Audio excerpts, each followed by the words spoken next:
देखंतु भौणी माने आजिर क्लास रे मु देखेबी ब्लाउज रो बैक साइड सह एस्पटी केमिति मैच करिवो। एटा होची ब्लाउज पई बहुत इंपोर्टेंट जिनिस।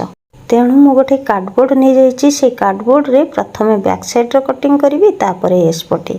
चलतु बैक साइड रो लंब फास्ट मु एठी नहीं जाउची 14.5 अथे। ठीक अछि, हमर रेडी होबा पर रहइबो 13.5।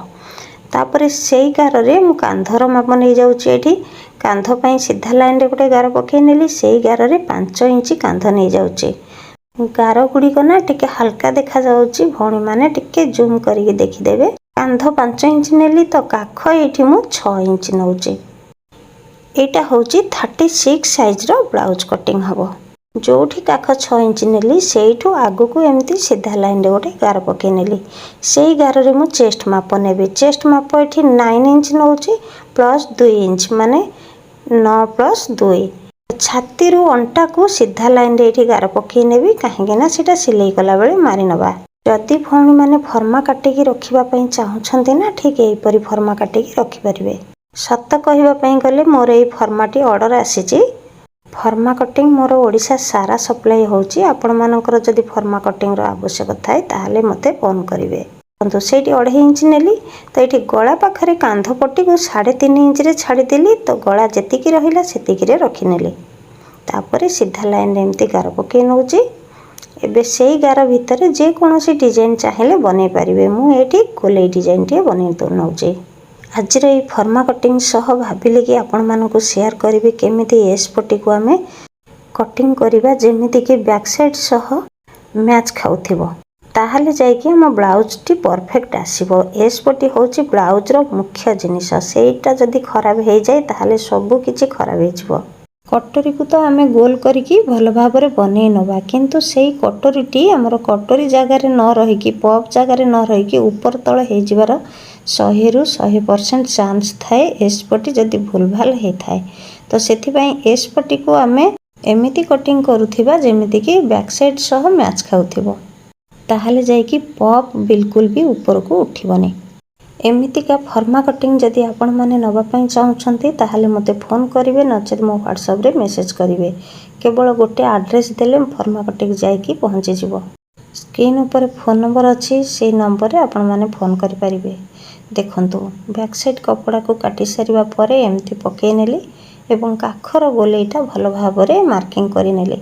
तार कांध साइडटा मध्य मार्किंग करि नेबी एवं गळा साइड रे अल्प हल्का से टिके दाग देकी बैक साइड कपड़ा को बैक साइड रो जो कैटलर पेपर पड़ीची ताको मु उठे नेबी। साइड रे मध्य दाग दे दउची एवं अंटा पाखरे मध्य दाग दे दउची। एबे देखंतु दाग गुड़िक बहुत कम देखा जाउची। भौणी माने भल भाबरे टिके देखंतु मु सरू पेन रे दाग दउची। तो अंटा पाखरु गोटे 2.5 इंच एमती डाउन शेप रखिकी आउ थरे ताको गार पकई नेबे। एबे हे गला हमर एस्पटी रो लंबा। चलंतु गळा पाखरे एठी गळा पाखरे आमे कांध पाखरु तळुको गोटे 5 इंच रे गार टाणीबा। नेक्स्ट वीडियो रे मोर फ्रॉक कटिंग क्लास रहिबो। जो भौणी माने अम्ब्रेला कटिंग पूरा राउंड वाला फ्रॉक कटिंग करिबा पई चाहुछंती ताहाले मोर नेक्स्ट वीडियो को अपेक्षा करंतु। देखंतु एठी गळा पाखरे 5 इंच नै गली। एबे काख पाखरे जो राउंड रहिची से राउंड रु गोटे 1/2 इंच रे दाग देकी आउ थरे मु ताको गोले शेप बनै नउची। एठी टिके भल भाबरे गोले शेप टी देबे।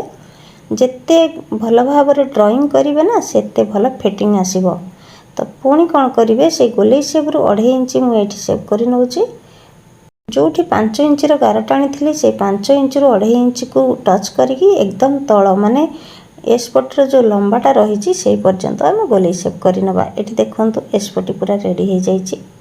आउ थरे मु कहि रखुची। देखंतु भौणी माने जेतेबेले भी गोटे ब्लाउज कटिंग करिबा पई चाहुछंती तो बैक साइड सहित जेमिति एस्पटी हमर मैच खाए तो सेई टाइप रे ब्लाउज रो कटिंग करिवे। देखिवे ब्लाउज बहुत फिटिंग आसीबो। ना ऊपर को उठिकी जीवो ना तळ को खसिबो। ऊपर को उठिबा किंबा तळ को खसिबा केवल एस्पटी ऊपर निर्भर थाए।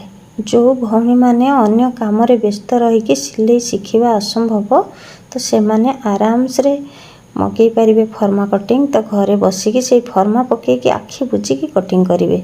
तो स्टिचिंग बहुत जन को आसी जीवो कहिना कटिंग ठारू स्टिचिंग टिके सहज थाए। कपड़ा को काटी सारला परे स्टिचिंग टा आपे आपे मन भीतर को चली आसे। देखंतु मु एठी बैक साइड सह फ्रंट साइड रो एस पट्टी को जॉइंट कर देछि। एठी केते सुंदर भाबरे मैच करूची। केवल भी पट्टी हमर रहिछि, आमे एठू भी पट्टी को जॉइंट करिवा। ठीक अछि। बैक साइड रो काख एवं फ्रंट साइड रो काख हमर पूरा सेम सेम रहिबो। एमिति जदि बैक साइड एवं एस पट्टी को कटिंग करिके रखि दबा ताहाले भी पट्टी आमे केते इंच रे कटिंग करिवा सेटा परिष्कार जानि परिबा। देखंतु बैक साइड रो काख एवं फ्रंट साइड रो काख एमिति हाफ इंच रो बड़ सान रहिबो रहुची।